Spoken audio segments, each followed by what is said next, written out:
성령 우리 시리즈로 말씀을 나누면서 오늘 성령 충만이란 무엇인가 라는 제목으로 오늘 은혜를 나누고자 합니다. 세 가지 질문을 하겠습니다.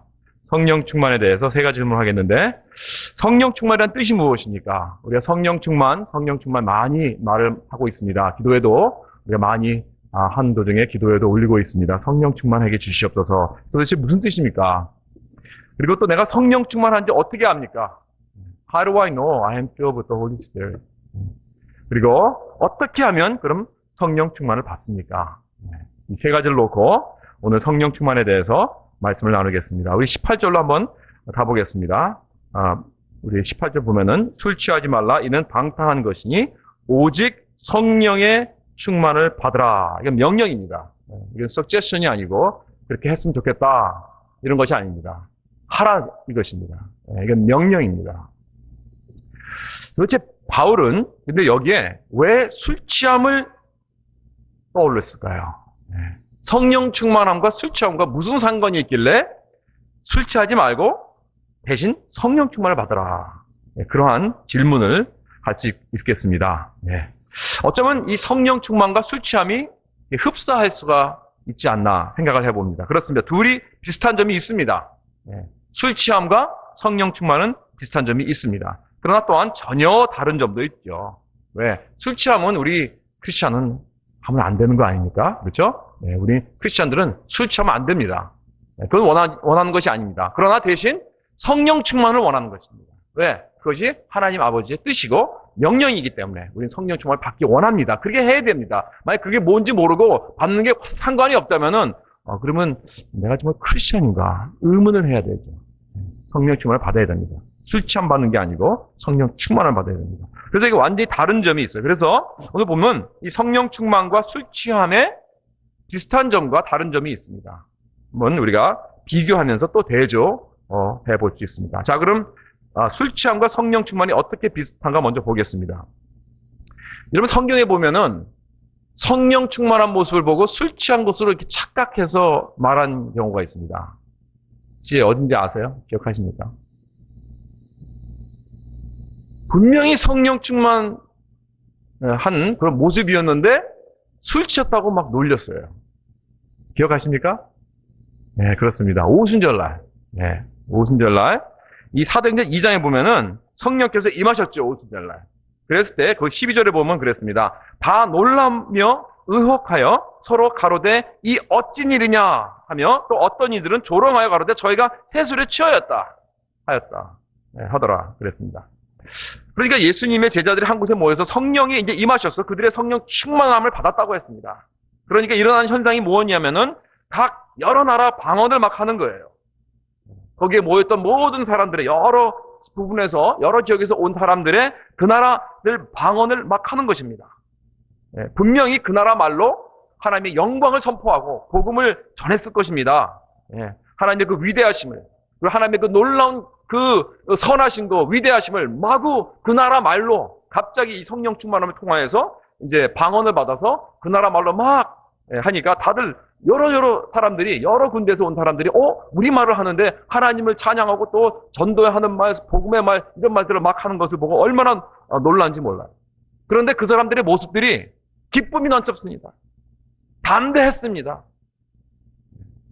그래서 세술에 취했다 이렇게 말하는 거예요. 왜?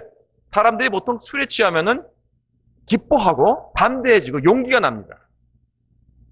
무슨 말인지 모르시는구나. 그렇죠. 잘 모르시겠죠. 오직 술 취한 사람만이 이렇게 담대하고 이렇게 기쁘게 말을 막 하는, 말이 많아져요. 술을 마셔본 분들은 잘 아시겠죠. 이 술은 사람들의 기분을 좋게 만들어줍니다. 그리고 자신감을 가지게 해줍니다.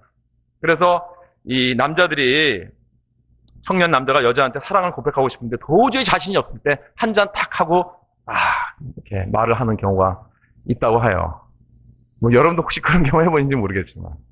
그리고 이제 누구는 많은 사람들 앞에서 이렇게 연설을 할 때 두근두근 해가지고 두려우니까 술을 한 잔 해야지 이제 좀 자신감이 생겨서 이렇게 말을 하게 되는 그런 예도 있다고 그러더라고요. 우리 이렇게 알코올은 사람들에게 두려움을 없애주고 자신감을 줍니다. 또 이 술은 사교성을 증가해 줍니다.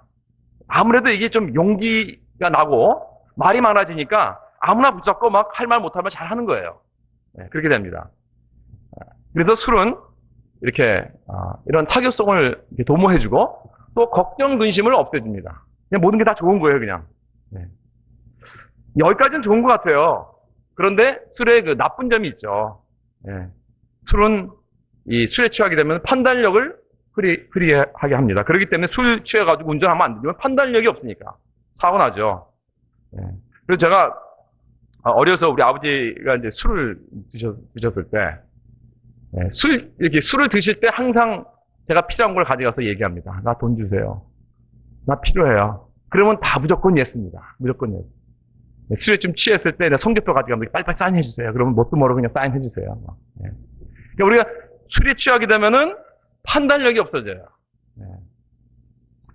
그래서 성령 충만은 이 술 취함과 비슷한 역할을 합니다. 어떻게 비슷한가? 즐거움이 넘칩니다. 그리고 담대함이 생깁니다. 걱정 근심하지 않습니다. 여기까지는 비슷해요. 그러나 또한 술 취함과 성령 충만은 다르죠. 당연하게 다릅니다.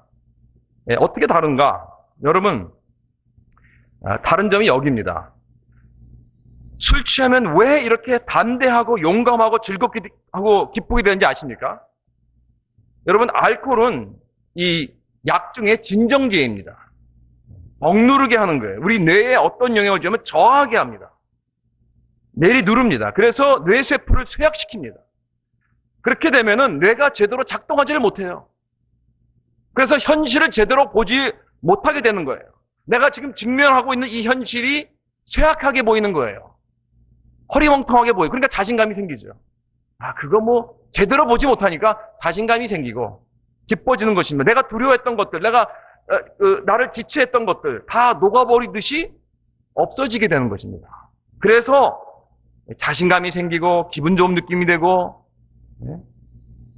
왜? 현실을 제대로 보지 못하기 때문에, 허리멍텅하게 보기 때문에. 그러나 반대로 성령 충만하게 되면은 현실을 더욱더 정확하게 보여주는 역할을 하는 것입니다. 15절부터 17절까지 다시 한번 보겠습니다. 여기 바울은 에베소 교인들에게 세 가지를 말해주고 있는데, 여기 보면은 15절에 그런즉 너희가 어떻게 행할 것을 자세히 주의하여 그랬어요. 자세하게 주의를 하게 그랬습니다. 이 헬라어를 문자 그대로 번역한다면은 한 발자국 한 발자국 디디며 나아갈 때 아주 주의하라는 거예요. 조심하라는 것입니다. 마치 군인이 지뢰밭을 함정을 건너가듯이 어떻게 한 발짝을 디딜 때마다 두리번 이 정확한가, 위험이 있나 확실하게, 정확하게, 강력하게 돌아보면서 인식하라는 것입니다. 클리어하게. 그리고 17절에 보면 이해하라 그랬습니다. 이해하라. understand 하라는 거예요. 그러니까 지금 여기 구사하고 있는 이 지혜로운 자의 모습은 뭐냐면 자기의 현실을 그리고 자기의 처지를 극히 맑고 높고 명확한 생각으로 인식하라는 거예요. 어떻게 하면 이렇게 되는가? 18절에 성령의 충만함을 받을 때. 성령 충만함을 받을 때 우리는 우리의 주위의 환경과 나의 현실을 더욱더 명확하게 인식하게 되는 줄 믿으시기 바랍니다. 허리멍텅하게 된 게 아니고 더욱더 정확하게 알게 되는 거예요. 네, 여러분 술 취하게 되면 담대하고 용기가 나서 즐겁게 되는데 이거는 어떻게 해서 이렇게 된다고요? 현실을 덜 보여주기 때문에. 알코올이 이 두뇌를 흐리게 하고 멍텅하게 하기 때문에 현실을 제대로 보지 못하기 때문에 이러한 현상이 일어나는 거예요. 잘 이해를 못하는 거예요, 지금. 그렇기 때문에 이렇게 뭐 그냥 헐레헐레 기뻐지고 담대해지고 한다는 거죠. 그러나 성령 충만하게 되면은 똑같이 담대해지고 용기가 나고 즐겁게 되는 현실인데 그것은 현실을 제대로 보기 때문에 그럽니다. 더욱 잘 보여주기 때문에, 더욱 명확히, 맑게 보여주기 때문에 이러한 그 기쁘고 담대하고 용기가 나게 된다는 것입니다. 구약의 예를 들겠습니다. 구약에 보면은 그 열왕기 하 6장에 보면은 그 엘리사 선지자가 나오죠. 엘리사 선지자 여러분 잘 아시죠? 이 도단성에서 이제 엘리사 선지자가 있었을 때 그 수많은 말과 병과 많은 군사들이 그 성을 완전히 에워쌌습니다. 엘리사 이 선지자를 잡으려고. 그러니까 그 사환이, 엘리사의 사환이 나가보니까 그 많은 이 군사들이 완전히 성을 에워쌌거든요. 그러니까 보고를 합니다. 엘리사, 선지자, 큰일 났습니다. 우리는 이제 죽었습니다. 이 사람들이 우리를 잡으러 왔습니다. 그러면서 벌벌 떨고 있었을 때 엘리사는 걱정, 근심이 없었습니다. 마음이 담대했습니다. 기뻐했습니다. 왜? 술에 취했기 때문에? 아닙니다. 그런 게 아니죠. 그래서 엘리사가 하나님께 기도를 합니다. 여호와여, 이 사환의 눈을 뜨게 하여 주옵소서. 그러니까 이 사환이 정확하고 명확한 이 현실을 눈을 떠서 이제 보게 된 거예요. 보게 봤더니 어떠한 현상이 일어나냐면은 하나님이 보내신 그 불병거와 불말들이 산에 그냥 가득하게 깔려 있는 거예요. 이것을 본 거예요. 그러니까 이 사환은 적군들만 본 게 아니고 하나님께서 보내주신 이 불마차와 천군 천사들, 하늘의 영들까지 함께 그 모든 지역을 다 둘러싼 것을 보게 된 것입니다. 이정은 그제서야 하나님은 진짜 살아계시는 분이시구나. 하나님은 우리와 함께 하시는 분이시구나. 하나님은 능력의 하나님이시구나 하는 것을 직접 보고 느끼게 된 것입니다. 이것이 바로 성령 충만함을 믿으시기 바랍니다. 현실을 보되 더욱더 영적 리얼리티를 보는 거예요. 그런 능력을 주는 것입니다. 구약의 또 한 가지 예를 들겠습니다. 여러분, 다윗과 골리앗의 그 싸움을 아시죠? 한번 여러분 생각해 보세요. 어떻게 다윗이 한 번도 이 전쟁에 나가보지도 않고 싸움을 할 줄을 모르는 이 다윗이 도대체 뭘 받길래 이 어린 소년이 이 거인에게 싸우겠다고 나갔는지, 어떠한 그러한 어디서 그러한 담대함과 용기가 나왔는지. 아마 셋 중에 하나일 거예요. 완전히 정신이 나갔던데, 다윗이. 미쳤죠. 미쳤으면 뭐 이렇게 하죠. 별짓 못하게 있겠습니까? 그랬던지. 아니면은 너무 어리니까 뭘 몰라서. 무식하면 용감하잖아요. 그래서 뭘 모르니까 나가서 한번 해보겠다고 그런 건지. 아니면 술 먹고 취했는지. 이 셋 중에 하나일 것이다 라고 하는 것이죠. 그러나 여러분, 다윗은 이 셋 중에 하나가 아닙니다. 여러분, 다윗이 본 것이 있습니다. 다윗은 골리앗만 보지 않았습니다. 여러분, 다른 것을 보았다는 건데 그때 있었던 모든 이스라엘 군병들은 보지 못했던 걸 볼 수 있었던 것이에요. 그게 무엇인가? 다윗은 하나님을 보았습니다. 우리가 이걸 어떻게 알 수 있는가 하면은 이 다윗과 골리앗의 이제 전쟁 이제 딱 나가가지고 이제 붙기 전에 서로의 언어로 전쟁을 합니다. 먼저 뭐라고 이제 막 떠드는 거예요. 먼저 내가 너를 이렇게 잡아가지고 공중에 새들에 주겠다 하면서 막 아주 그냥 으름장을 놓는 거죠.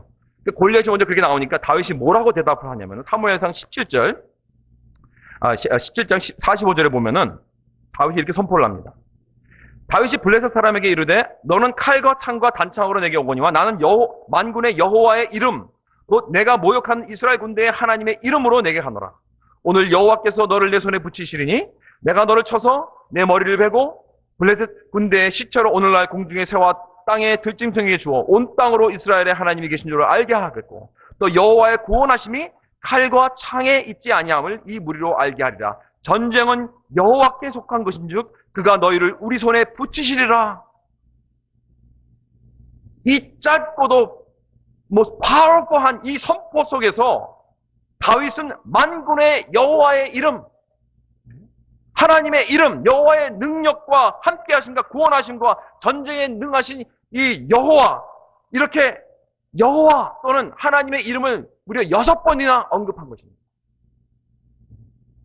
그러니까 다시 말해서 다윗의 초점은 앞에 놓여있는 이 구척되는 이 골리앗이 아니었습니다. 다윗의 초점은 바로 하나님에 있었어요.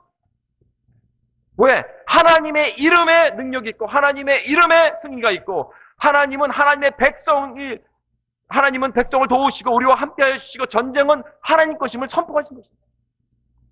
다윗에게는 이게 더욱더 정확하고 명확한 현실을 믿었기 때문에 그렇습니다. 사랑하는 성도 여러분, 이 현실이, 이 리얼리티가 바로 저와 여러분, 하나님의 자녀들의 현실이라는 걸 믿으시기 바랍니다. 이것이 진리입니다. 이것이 현실이고 이것을 볼 수 있는 오직 방법은 성령 충만이라는 거예요. 내가 성령 충만하지 않으면은 이것을 보지 못해요. 오직 상황만 봅니다. 내 자신만 봅니다. 그러고 나서 우린 절망합니다. 벌벌 떱니다. 두려워합니다. 그러나 성령 충만했기 때문에 우리는 하나님이 우리와 함께 하신다. 하나님의 능력, 하나님의 이름이 우리를 이끌어내신다 하는 것을 믿고 나가는 것입니다. 여러분, 그랬기 때문에 다윗은 그 환경인 그 골리앗의 존재에 압도되지 않았어요.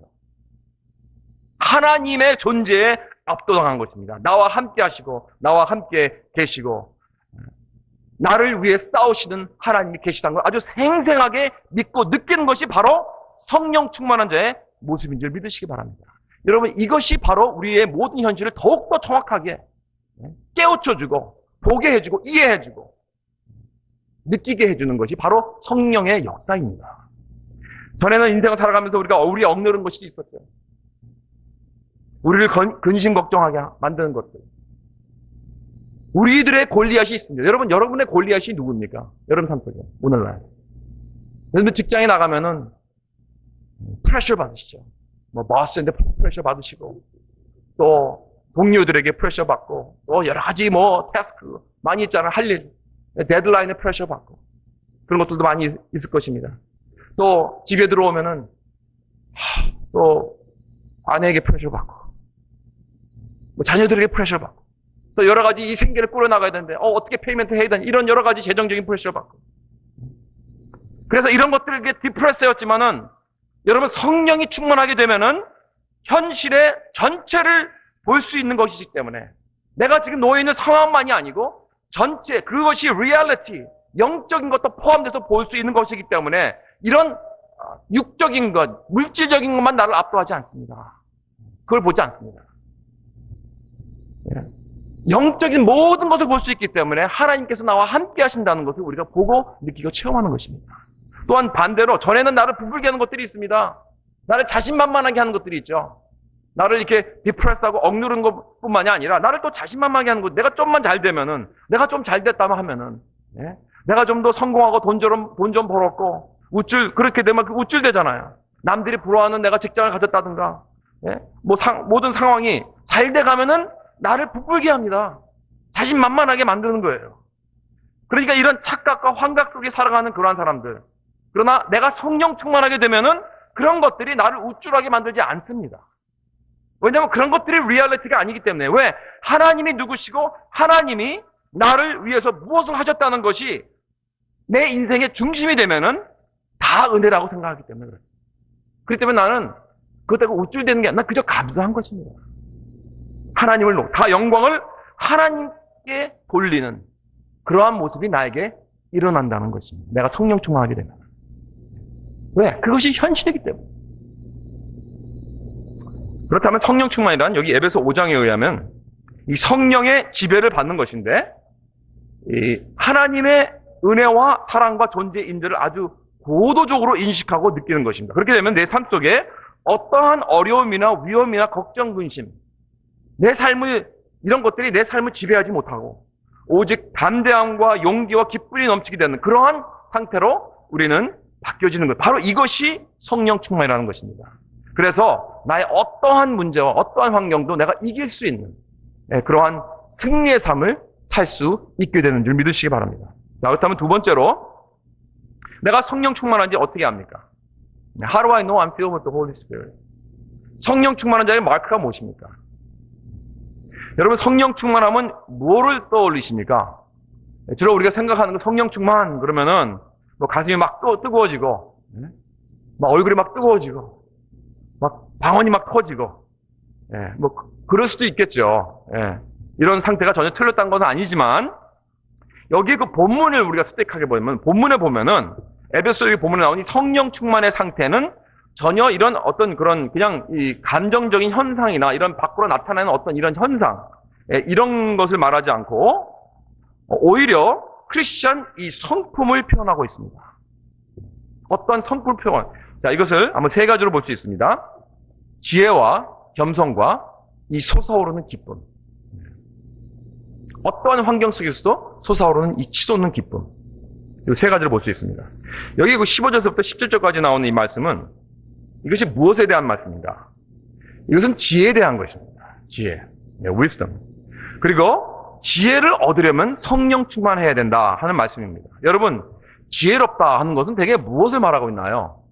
지혜롭다는 것은 아까도 말했지만은 누가 지혜롭다는 것은 현실을 정확하게 파악한 사람입니다. 그리고 거기에 대해서 행동을 제대로 하는 사람입니다. 말을 하거나 행동을 할 때 현실을 제대로 파악을 하고 현실이 뭔지 알고 말하거나 행동을 하는 그러한 사람을 지혜롭다 그렇게 말할 수 있습니다. 근데 그걸 모르는 사람들은 지혜롭지 못하다, 어리석다. 보통 이렇게 말할 수가 있겠죠. 그렇죠? 현실을 잘 모르는 사람은 어리석고 미숙하다. 그렇게 말할 수가 있겠습니다. 그러니까 지혜로운 사람은 지금 인생이 어떤 것인지 잘 아는 사람입니다. 그러니까 자기 망상에 사는 사람들은 지혜롭다고 하지 않을 것입니다. 그렇죠? 그냥 자기가 이렇게 생각하는 어떤 그러한 망상에 젖어서 있는 사람들은 지혜롭지 못합니다. 왜? 제대로 행동을 하지 못할 때니까. 그러니까 예를 들어서 어떤 사람이 지금 잡이 있었는데 잡을 잃었어요. 몇 달 동안 잡을 찾지를 못합니다. 네. 그렇다고 해도 돈을 뭐 많이 벌어놓은 것도 아닙니다. 그런데 이 사람이 자기의 처지를 모르고 나가서 뭐 그냥 막 한 5만 불짜리 막 벤츠를 샀다 그래봐요. 네.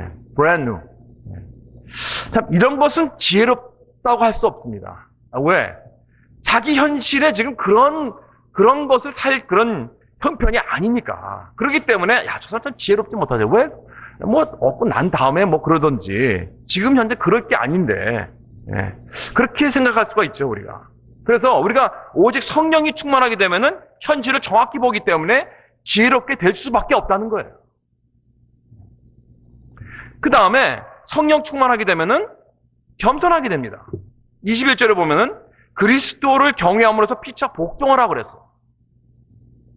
내가 성령 충만하게 되면 난 겸손하게 된다는 거예요. 왜? 그리스도를 경외하니까.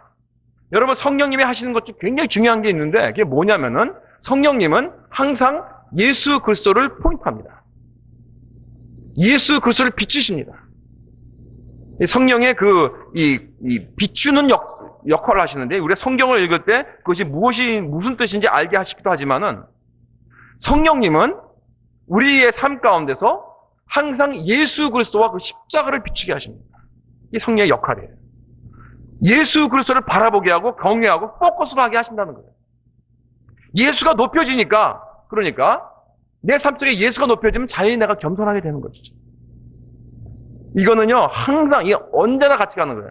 내가 내 안에서 예수가 존귀케 되고 예수가 높여지면은 나는 겸손해집니다. 그러나 그러지 못하면은 나는 교만해집니다.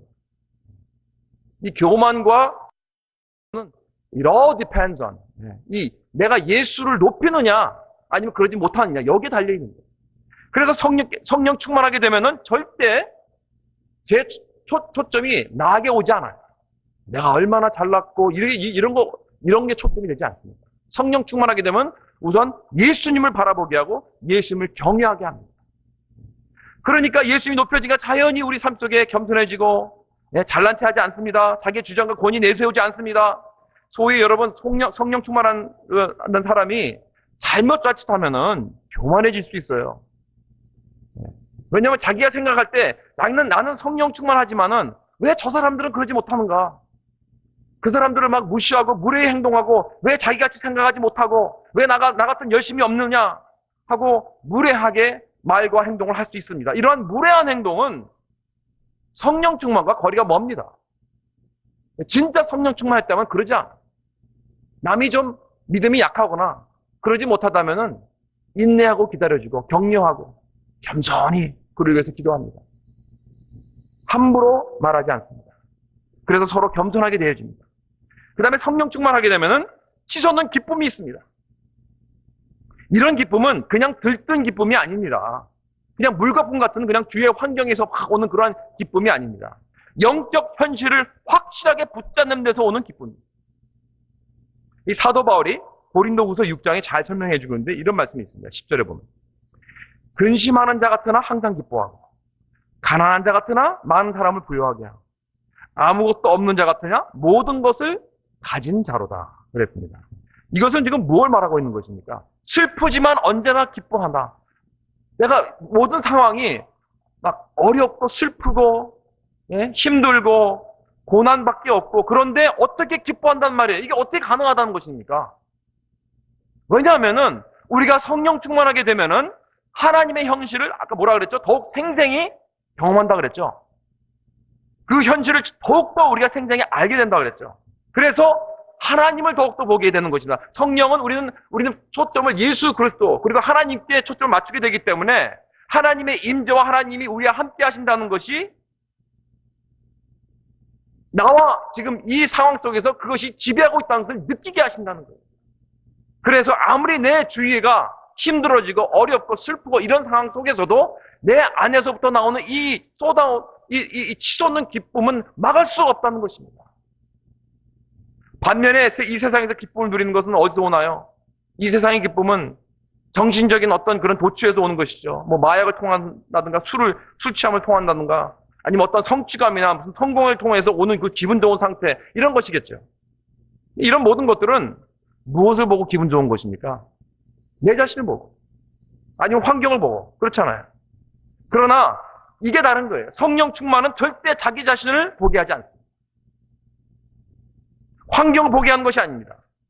어떠한 환경 속에 있어도 하나님을 보게 하는 것입니다. 그래서 바울은 비록 이 환경은 근심거리가 많으나 하나님을 바라보니 기쁨밖에 나올 것이 없다고 이렇게 고백한 것입니다. 아멘?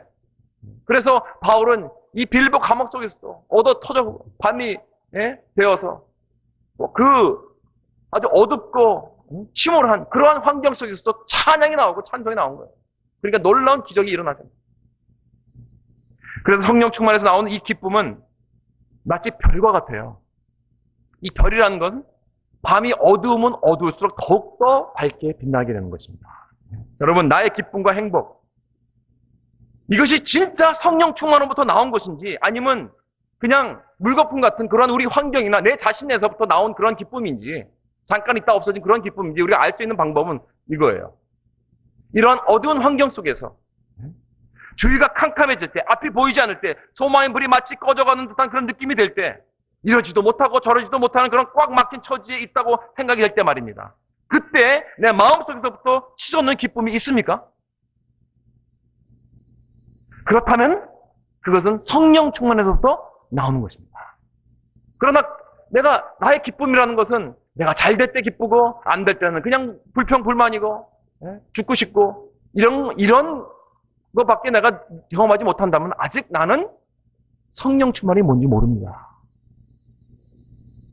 여러분, 이게 어떻게 가능할까요? 아무리 내가 어둡고 이런 침울한 그러한 환경 속에서 어떻게 이 솟아나는 이 기쁨, 빛나는 이 기쁨, 여러분 그 해답은 여기 20절에 나와 있습니다. 에베소 5장 20절에 나와 있습니다. 보세요. 20절 보면 범사에 우리 주 예수 그리스도의 이름으로 항상 아버지 하나님께 감사하며 그랬습니다. 여러분 답이 뭡니까? 감사하는 마음입니다. 감사하는 마음. 내 마음에 감사가 넘칠 때 여러분 나에게 기쁨이 넘치게 되어 있습니다. 행복이 넘치게 되어 있습니다. 여러분 행복의 키는 감사입니다. 감사. 이거 꼭 기억하시기 바랍니다. 그런데 무엇 때문에 감사하는 거죠? 이 뭐라 그랬죠? 우리 주 예수 그리스도의 이름으로 감사합니다. 여러분 우리가 그리스도인으로서 우리 몸에는 예수 그리스도의 이름을 지니고 있기 때문에 우리는 감사할 수밖에 없습니다. 그 이름이란 무엇입니까? 주 예수 그리스도의 이름은 무엇입니까? 그분의 캐릭터를 말하고 있는 것입니다. 곧 예수 그리스도가 나에게 누구시고 나를 위해서 무엇을 하셨다 하는 것을 내가 확실히 붙잡고 있다는 거예요. 주 예수 그리스도. 여러분 하나님께서 나에게 어떻게 영생을 주셨습니까? 독생자 예수를 이 땅에 보내주셨습니다. 그래서 나를 위해서 십자가에서 죽으셨습니다. 그래서 죽음에서 생명을 낳게 하셨고 고난에서 영광을 낳게 하셨고 절망에서 소망을 낳게 하셨습니다. 그리고 채찍을 맞으심으로 내가 나음을 얻었다는 것입니다. 그래서 나의 모든 죄를 사하여 주시고 나를 자녀 삼아주시고 나에게 구원자가 되어주셨습니다. 그렇기 때문에 어떠한 환경 속에서 나는 감사할 수 있습니다. 아멘? 왜? 이 환경이 어두워지면 어두워질수록 성령께서는 나를 더욱더 예수 그리스도 이름 안으로 나를 들어가게 하시기 때문에 그렇습니다. 이것이 성령 충만함이 되는 거예요. 그렇게 될 때 난 더욱더 감사가 넘치고 내 마음 기쁜 곳에서 이 치솟는 이 기쁨, 그 기쁨, 이 흘러나온 기쁨은 여러분 이루 말할 수가 없습니다. 아직 여러분 그 기쁨 경험하지 못하셨다면 성령 충만함 받으시기 바랍니다. 세 번째, 어떻게 하면 그런 성령 충만을 얻을 수 있을까요? 예수님이 누가복음 10장에 보면은 예수님이 성령 충만으로 이러한 그 치솟는 기쁨을 경험하신 적이 있어요. 우리가 보통 예수님 그러면은 예수님께서 이 땅에 사셨을 때 그냥 항상 이렇게 굉장히 고난의 man of sorrow 그래가지고 그냥 고난과 슬픔의 하나님의 아들 뭐 이렇게 우리가 생각하고 항상 이렇게 고난받고 침울하고 serious하고 뭐 이러한 그런 이미지가 있을지 모르는데 이런 이미지를 완전히 깨신 적이 있어요. 누가복음 10장 21절 봅니다. 거기 보면은 이때 예수께서 성령으로 기뻐하사 가라사대 천지의 주제이신 아버지여 이것을 지혜롭고 즐기는 자들에게 숨기시고 어린아이들에게 나타내심을 감사하나이다. 옳소이다. 이렇게 된 것이 아버지의 뜻입니다. 그랬습니다. 자, 여기 보세요. 예수께서 성령으로 기뻐하사 그랬습니다. 예수께서 성령 충만하셨다고 그랬습니다. 기쁨 충만했습니다. 어떻게 이렇게 되셨는가? 예수님께서 도대체 무엇을 보고 성령 충만으로 넘치셨는가? 여러분, 예수님은요 하나님의 은혜가 넘쳐나는 것을 보고 성령 충만하여 기쁨이 넘치게 된 것입니다. 여러분, 이 하나님의 은혜, 이 하나님의 이 은혜가 누구에게 나타났다고요? 지혜롭고 슬기는 자들에게? 여기서 말하는 그 지혜롭고 슬기는 자는 아까 우리가 말한 그 지혜와 좀 다른 거예요. 이건 약간 좀 이렇게 비꼬는 말입니다. 소위들 자기네들이 생각하기에 내가 지혜롭고 슬기 있다고 생각하는 사람들 말하는 거예요. 지위 있는 사람들, 나의 위대한 실력 한번 보세요. 내가 얼마나 똑똑한가, 내가 얼마나 잘났나. 예? 나의 위대한 이러한 귀한 이 성과를 한번 보세요. 나의 도덕과 성품 한번, 나의 이 종교성을 한번 보세요. 얼마나 내가 하나님을 잘 섬기나. 이러한 자기 자신을 프로모트하고 나타내는 그런 소위 자기 자신이 잘났다고 내가 지혜롭다. 이렇게 말하고 사는 사람들을 말하는 거예요. 이런 사람들에게는 하나님의 은혜를 숨겼다고 했습니다. 대신 누구에게 하나님의 은혜가 나타났다고요? 어린아이들에게. 근데 우리 여기서 말하는 그 어린아이는 다시 말해서 그런 어떤 이런 나이가 어린아이보다는 영적으로 어린아이를 말하고 있습니다. 다시 말해서 굉장히 아주 밑바닥에서 있는 자들, 영적으로 이런 자들 말해요. 주여 나는 아무것도 할 수 없습니다. 주여 나를 불쌍히 주시옵소서. 나는 죄인입니다. 난 약합니다. 나는 힘이 아무것도 없습니다. 나는 완전히 뱅크럽 났습니다. 나를 불쌍히 주시옵소서. 이렇게 자기 영적 컨디션을 보고 슬퍼하는 자를 보고 말하는 것입니다. 이런 자들에게는 천지의 주제이신 하나님께서 은혜로 나타나셨다는 것입니다. 즉 예수님은 하나님의 복음의 은혜를 바라보시고 성령의 충만함의 그 기쁨을 체험하신 것입니다. 여러분, 예수님은 완전하신 분입니다. 그렇기 때문에 예수님은 하나님이시죠. 그렇기 때문에 성령 충만함은 사실은 어떻게 보면 필요가 없다고 생각할 수 있어요. 그럼에도 불구하고 예수님도 성령 충만으로 사셨어요. 이 땅에 계셨을 때는. 성령 충만을 통하여서 모든 것을 이루셨고 성령 충만을 통해서 모든 하루의 일과를 다 마치셨고 성령 충만을 통하여서 모든 그 예수님의 그 짐을 다 지셨습니다. 여러분, 예수님의 짐이 어떤 것입니까? 한번 상상해 보세요. 예수님은 어떠한 짐을 지고 사셨는가? 예수님의 짐이 얼마나 우주적이고 큰 것인지 세례 요한이 예수님을 처음 봤을 때 뭐라고 그랬어요? 저 세상 죄를 지고 가는 어린 양을 봐. 예수님은요, 세상의 모든 죄를 여러분과 저와 과거, 현재, 미래에 있는 모든 인간의 그 죄를 다 짊어지시고 걸어 다니셨습니다. 그것뿐만 아닙니다. 수고하고 무거운 짐 자가 다 내게로 오라. 내가 너희 짐을 다 지어주겠다. 이렇게 인바이트 하시고 자선해서 우리의 모든 짐을, 모든 burden을 다 지고 사셨답니다. 이것이 바로 예수님이십니다. 이런 pressure, 이런 burden, 이런 것을 지니고 살 수 있었던 것은 오직 성령 충만함을 통했기 때문에 가능한 것입니다. 여러분, 어떻게 예수님께서 성령 충만을 체험하셨다고요? 잘 들으시기 바랍니다. 하나님의 은혜와 복음의 초점을 맞췄기 때문에 그렇습니다. 어린 자들에게 나타나신 하나님의 은혜를 보고 성령 충만한 기쁨이 넘쳐 흘렀다고 했습니다.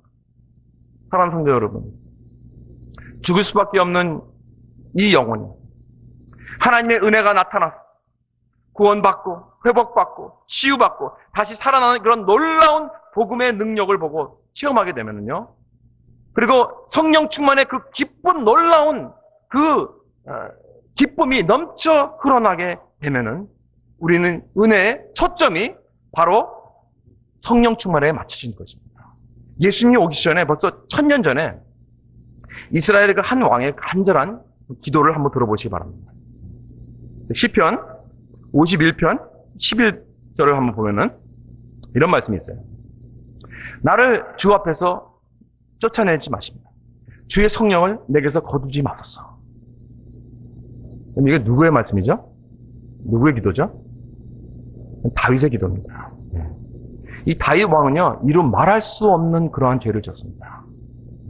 그리고 나서 회개하면서 기도한 내용입니다. 그때 성령은 다윗에게 떠나지 않으셨습니다. 떠나야 마땅합니다. 왜냐하면 성령이기 때문에, 거룩한 영이시기 때문에 다윗과 같은 이런 이 아주 형편없는 이 죄인에게서 떠나셔야 됩니다. 그러나 그러지 않으셨어요. 하나님의 버림받음이 마땅했지만은 하나님은 다윗을 버리지 않으셨습니다. 그러나 나중에 다윗의 자손, 진짜 다윗, 완전하시고 죄 없으신 예수님께서 십자가에서 달려 돌아가셨을 때 하나님에게 나의 하나님, 나의 하나님, 왜 나를 버리셨나이까? 이렇게 기도하셨을 때 바로 그 기도는 무엇이냐면, 하나님이여 나를 버리지 마옵소서, 나에게서 성령을 거두어 가지 마옵소서 하는 그 기도와 똑같은 기도입니다. 그러나 하나님 아버지는 성령을 거두어 가셨습니다. 예수님. 그리고 예수님을 버리셨습니다. 죄 많은 다윗은 하나님의 버림을 받아 마땅하고 성령을 거두어 가는 것이 당연했지만은 다윗은 하나님의 성령을 계속 소유하고, 대신 죄 없으신 예수님은 하나님의 버림을 받으시고 성령을 거두어 가셨습니다. 왜요? 왜냐하면 예수님은 그 죄 많은 다윗 대신에, 죄 많은 여러분 대신에, 죄 많은 나 대신에 그 자리에서 쓰셨습니다. 그 자리에 쓰셔서 하나님의 버리심을 받으셨습니다. 그리고 성령을 빼앗기는 그 고통을 당하셨습니다. 그래서 다윗과 저와 여러분이 하나님의 자녀가 되어서 성령이 충만하게 되는 그 놀라운 은혜를 얻게 하기 위해, 여러분, 이것을 바라보아야 합니다. 이것이 우리의 은혜입니다. 이 은혜를 붙잡으시기 바랍니다. 그럴 때 성령 충만하게 되는 줄 믿으시기 바랍니다. 사랑하는 성도 여러분, 지금 여러분의 마음은 어떻습니까? 하나님이 주신 이 놀라운 은혜를 잊어버려서 그저 냉랭합니까? 다른 사람을 사랑할 수가 없습니까? 이 성령 충만은 고소하고 지금 의심과 의혹과 불만으로 지금 가득 차 있습니까? 내가 이 놀라운 하나님의 은혜를 잊어버리고 살기 때문에 그저 남을 그냥 비판하고 깔보고 내 마음에 쓴뿌리만 가득합니까? 내가 지금 은혜를 잃어버렸기 때문에 하나님께서 나를 버리실까 두려워하고 살고 있습니까? 여러분, 하나님은요, 저와 여러분을 절대로 버리시지 않으십니다. 왜 그런지 아세요? 십자가 때문입니다. 우리는요, 우리의 죄책감 때문에, 우리의 죄 때문에 하나님의 손을 뿌리치려고 막 그래요. 그러나 하나님 절대 우리를 놓지 않으십니다. 왜? 하나님께서 벌써 우리를 십자가에서 다 사셨기 때문에. 이게 하나님의 은혜입니다. 여러분, 하나님의 사랑입니다. 여러분, 바로 이 놀라운 이 은혜를 바라보고 붙잡아야 합니다. 언제까지? 성령 충만하게 될 때까지, 내 마음에 감사와 기쁨이 넘칠 때까지, 내 안에 있는 이 마른 장작더미에 불이 붙을 때까지 여러분, 이 은혜를 붙잡으시길 바랍니다. 여러분, 성령으로 충만하기 원하십니까? 하나님의 은혜를 바라보세요. 십자가의 그 놀라운 예수 그리스도를 바라보시기 바랍니다.